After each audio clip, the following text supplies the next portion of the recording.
എല്ലാ കൂട്ടുകാർക്കും ദാസേട്ടൻ കിച്ചണിലേക്ക് ഒരിക്കൽ കൂടി സ്വാഗതം. എല്ലാവർക്കും സുഖമെന്ന് വിശ്വസിക്കുന്നു. ഇന്ന് ഞാൻ ഇവിടെ ഉണ്ടാക്കാൻ പോകുന്നത് ഒരു മസാല കടലയുടെ റെസിപ്പിയാണ്.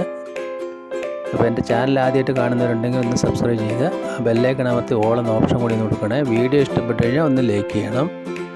അപ്പോൾ നമ്മുടെ നാടിൻ്റെ ദുഃഖത്തിൽ ഞാനും പങ്കു ചേർന്നുകൊണ്ട് തന്നെ നമുക്ക് വീഡിയോ കാണാം. അപ്പോൾ അതിനായിട്ട് ഞാൻ ഒരു പഴയ കടായി അടുപ്പത്ത് വെച്ചിട്ടുണ്ട്. അത് ചൂടായി കഴിയുമ്പോൾ മീഡിയം ഫ്ലെയിമിലിട്ടിട്ട് നമ്മളൊരു 200 ഗ്രാം നിലക്കടല ഞാൻ അതിലേക്ക് ചേർത്ത് കൊടുക്കുകയാണ്. ഇതൊന്ന് മുഴുവനായിട്ട് വറുക്കേണ്ട ആവശ്യമില്ല, ഒരു മീഡിയം ലെവലിൽ വറുക്കുക. അതിനായിട്ട് ഞാൻ ഒരു 1/2 സ്പൂൺ ഉപ്പും ചേർത്ത് കൊടുത്തിട്ടുണ്ട്. അപ്പോൾ ഇതൊന്ന് ഉപ്പൊന്ന് പിടിച്ച് കിട്ടും.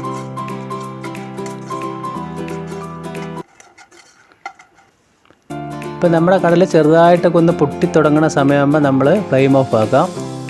എന്നിട്ട് അതൊരു വേറെ പാത്രത്തിലേക്ക് മാറ്റിയിട്ട് ചൂടാറാൻ വയ്ക്കാം. ഇപ്പം ഞാനതിൽ ചേർത്ത ഉപ്പുണ്ടല്ലോ, അത് മുഴുവനായിട്ട് ഇതിലേക്ക് തട്ടിയിട്ടില്ല. കുറച്ച് അതിൽ ബാക്കിയുണ്ട്, ഇതിലേക്ക് കുറച്ച് വീണിട്ടുണ്ട്. ഇനി അത് ചൂടാറിയതിന് ശേഷം വേറൊരു പാത്രത്തിലേക്ക് മാറ്റി കൊടുക്കുക.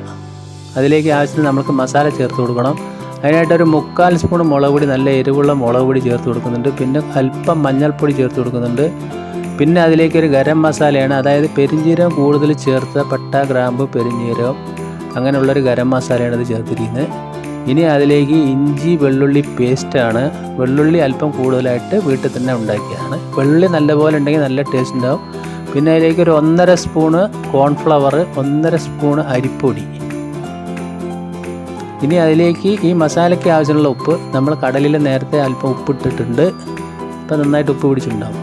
ഇനി അതിലേക്ക് ഒരു 1/2 സ്പൂണ് വിനീഗറും ചേർത്തിട്ട് നമ്മൾ നന്നായിട്ടൊന്ന് കുറേശ്ശെ വെള്ളമൊഴിച്ച് മിക്സ് ചെയ്ത് കൊടുക്കുക. നമുക്കറിയാമല്ലോ, കടല വറുക്കുമ്പോൾ ഒരുപാട് അങ്ങോട്ട് വെള്ളമായി പോകേണ്ട, അതിലേക്ക് ആ മസാലയും എല്ലാം ഒന്ന് കോട്ട് ചെയ്ത് പിടിക്കണം. അപ്പോൾ കുറേശ്ശെ വെള്ളം ഒഴിച്ചിട്ട് അത് മിക്സ് ചെയ്ത് കൊടുക്കുക. ഇത് പച്ചക്കടലയിൽ നേരിട്ട് മസാല ചേർത്ത് ഉണ്ടാക്കുന്നുണ്ട്, പക്ഷേ അത് അധിക ദിവസം നമുക്ക് സ്റ്റോർ ചെയ്യാൻ പറ്റില്ല. ഇങ്ങനെ അല്പം വറുത്തിട്ട് ഉണ്ടാക്കുകയാണെങ്കിൽ ഇത് കുറച്ച് കാലം കൂടി നമുക്ക് സ്റ്റോർ ചെയ്ത് വെക്കാൻ കഴിയും. അപ്പോൾ മസാലയൊക്കെ ഞാൻ ഇതുപോലെ നല്ലപോലെ കോട്ട് ചെയ്ത് ഇതുപോലെ വെച്ചിട്ടുണ്ട്. ഇനി ഇത് വെക്കേണ്ട ആവശ്യമൊന്നുമില്ല, നമ്മൾക്ക് നേരെ പൊരിച്ചെടുക്കാം. അപ്പോൾ ഒരു ചീനച്ചട്ടിയിൽ എണ്ണ ഒഴിച്ചിട്ടുണ്ട്. എണ്ണ ചൂടായതിന് ശേഷം മീഡിയം ഫ്ലെയിമിൽ ഇട്ട് കൊടുക്കുക. എന്നിട്ട് ഇതുപോലെ ഇങ്ങനെ കൈകൊണ്ട് വിതറി നമ്മൾക്ക് ഇത് ഇട്ട് കൊടുക്കാം. ഇപ്പോൾ ബേക്കറിയിലൊക്കെ കിട്ടുന്നതിൻ്റെ അതിനേക്കാൾ നല്ലൊരു രുചിയായിരിക്കും ഇതിൽ. എല്ലാവരും ഒന്ന് ട്രൈ ചെയ്ത് നോക്കണം. നമ്മൾ വെള്ളുള്ളി മസാലയൊക്കെ നല്ലതുപോലെ ചേർത്തിട്ടുള്ളത് കൊണ്ട് നല്ലൊരു ടേസ്റ്റ് ഉണ്ടാവും. ഈ മഴക്കാലത്ത് കുറിക്കാൻ പറ്റിയ നല്ലൊരു മസാലക്കടല വറുത്തതാണ്.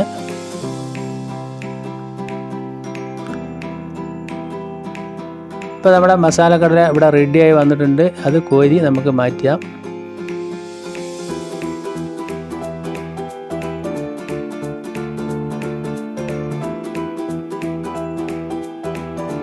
നമുക്കത് ഒരിക്കൽ കൂടി ഒന്ന് പൊരിക്കാം. ഇതുപോലെ തന്നെ കൈകൊണ്ട് വിതറിയിട്ട് കൊടുക്കുക.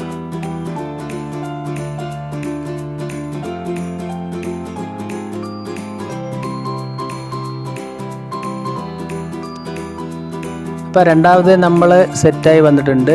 അത് ഞാൻ കോരി മാറ്റുന്നുണ്ട്.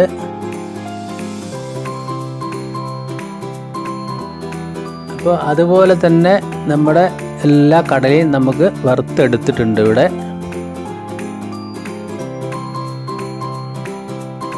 ഇനി അതിലേക്കൊരു 4-5 വെളുത്തുള്ളി ഇതുപോലെ ചതച്ച് അതും കൂടി നമുക്ക് അതിലേക്ക് വറുത്ത് കോരിയിടാം. നല്ലൊരു ഫ്ലേവർ ഉണ്ടാവും, കാണാൻ നല്ലൊരു ലുക്കും അതും ഉണ്ടാവും. ഇനി അതിലേക്ക് ഒരു 2-3 തണ്ട് കരിവേപ്പില കൂടി ആ ചൂടുള്ള എണ്ണയിലിട്ടൊന്ന് വറുത്ത് അതിൻ്റെ മേലെ ഇട്ട് കൊടുക്കാം.